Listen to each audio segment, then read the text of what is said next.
बोले बोले। हाँ, उस दिन भी आपकी बात रह गई थी जी। थैंक यू, आपने काफ़ी अरसे के बाद मुझ पे मेहरबानी की है, शुक्रिया। जनाब अली, दो गुजारिशात हैं। कॉन्स्टिट्यूशनल अमेंडमेंट्स हुई और पाकिस्तान को एक नया निज़ाम अदल दिया गया है। इस निज़ाम अदल के नतीजे में अब जो 3 सीनियर मोस्ट जज होंगे, सीनियर प्यूनी जज और 2 नेक्स्ट सीनियर जजेस, उन तीनों की ये तवक्कुआत होगी कि हुकूमत या वज़ीर आज़म इनमें से किसी एक को भी चीफ जस्टिस बना सकता है और यूं इन तीनों में से कोई भी हुकूमत वक्त को नाराज करने की कोशिश नहीं करेगा। पहले से ही हमारा निज़ाम अदल जो है 138वें नंबर पे दुनिया के इंडेक्स पे आ रहा है। मुकदमात जो हैं वो दहाइयों तक चलते रहते हैं। अब ये जो अमेंडमेंट हुई है, हो सकता है मौजूदा तौर पे तो हुकूमत मुस्तफ़ीद हो, शायद जज साहिबान कोशिश करे कि ताबेदार रहें, लेकिन जब ये हुकूमत नहीं होगी, किसी और पार्टी की हुकूमत होगी, तो क्या ये जो निज़ाम दिया है, क्योंकि तीनों जज साहिबान जो है वो हुकूमत वक्त को नाराज़ नहीं करेंगे।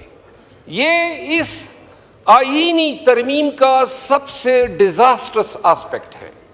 और जिस मुआशरे में ऑलरेडी हमारी अदालतें जो हैं, कल जो लॉ मिनिस्टर फरमा रहे थे, कोई इनकी शानदार तारीख नहीं है इंसाफ करने की। जुल्फ़िकार अली भुट्टो शहीद को इसी सुप्रीम कोर्ट ने तख्तेदार पे लटकाया था।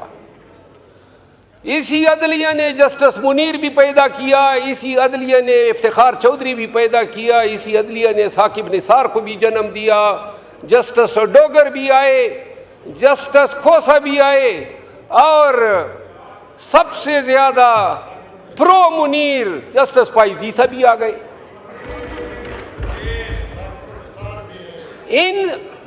इस निज़ाम अदल की होती हुई जो पहले से था, कोई मायनाज नहीं था।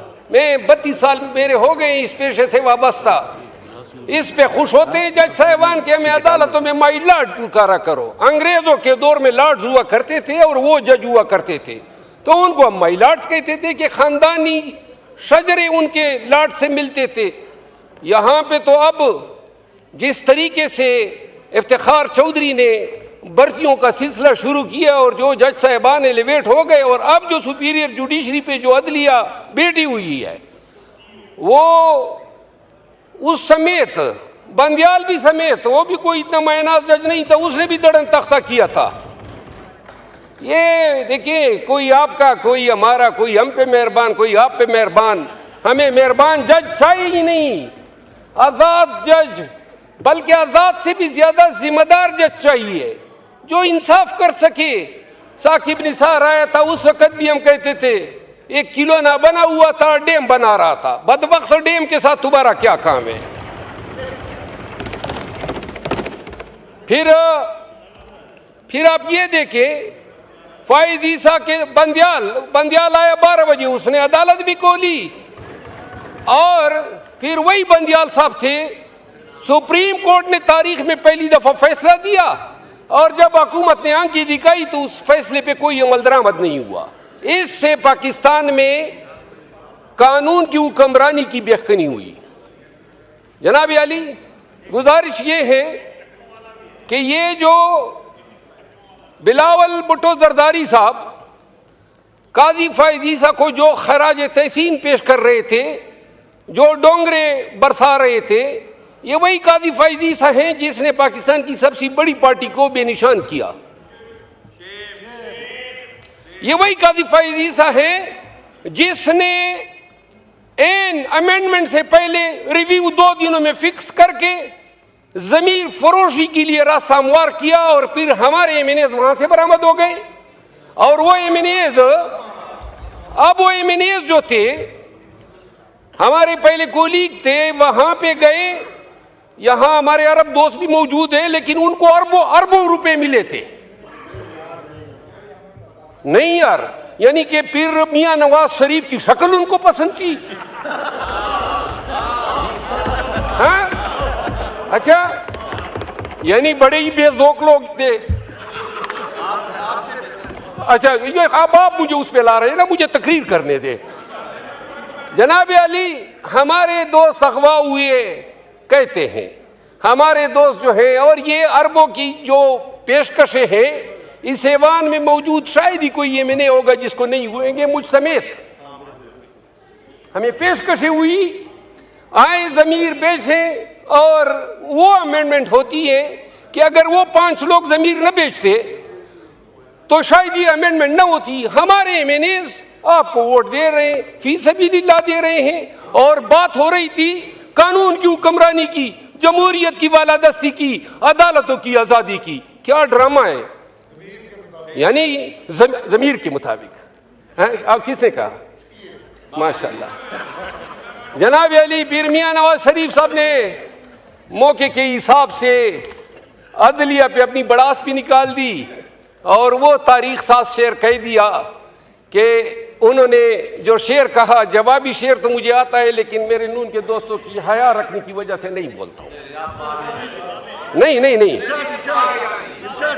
आखिरी बात यह है, ये वक्त गुजर जाएगा।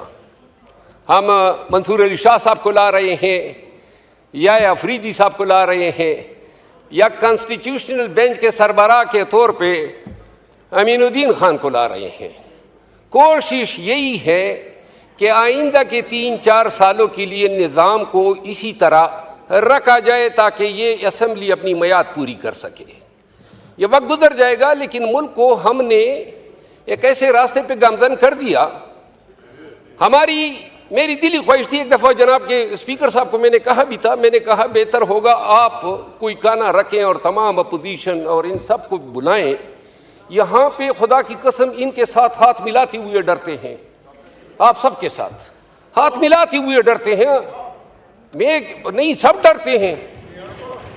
यानी जो निज़ाम चल गया है, न सलाम कर सकते हैं, न कलाम कर सकते हैं। वो ख्वाजा आसिफ साहब से एक दिन क्या सरेराम मुलाकात हो गई, मेरा दड़न तख्ता हो गया पार्टी से।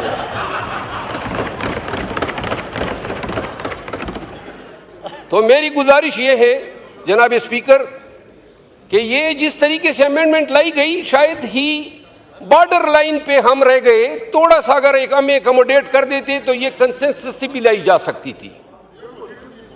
हाँ जी सर, मुझे तवज्जो आप सारी अपनी तरफ खींच रहे हैं। जनाब डिप्टी स्पीकर साहब, आखिरी बात यह है कि लकी सीमेंट एक इदारा है जो लकी मरवत में कायम है, एशिया का सबसे बड़ा सीमेंट प्लांट है। सन 1996 से ये ऑपरेशन कर रहा है। हमारी शेख बदीन के पहाड़ जो हैं इसने निगल लिए, लेकिन मेरे इलाके, मेरे हलके को न तो ये CSR में कुछ दे रहा है, न रॉयल्टी में दे रहा है, और ना हमारे हल्के या लोगों की फलाह व बहबूद के लिए कोई काम किया है। मेरी इस्तदा ये है, जो मिनिस्टर है इंडस्ट्रीज़ के, उनसे इस्तदा है कि ज़रा ये मुलाहिज़ा कर ले, वाहिद ये शेल है, पेट्रोलियम इंडस्ट्रीज़ हैं, जितने एक्सकेवेशन होते हैं वो अपना किरदार अदा करते हैं। तो लकी मरवत के लिए जो लकी सीमेंट जो हमारे हकूक़ पे बैठी है, इस हवाले से अगर वो कोई आप मुलाकात का उनको कह दे, मैं अपने इलाके के डेलीगेशन ले जाके उनके सामने रख दूंगा। इन तमाम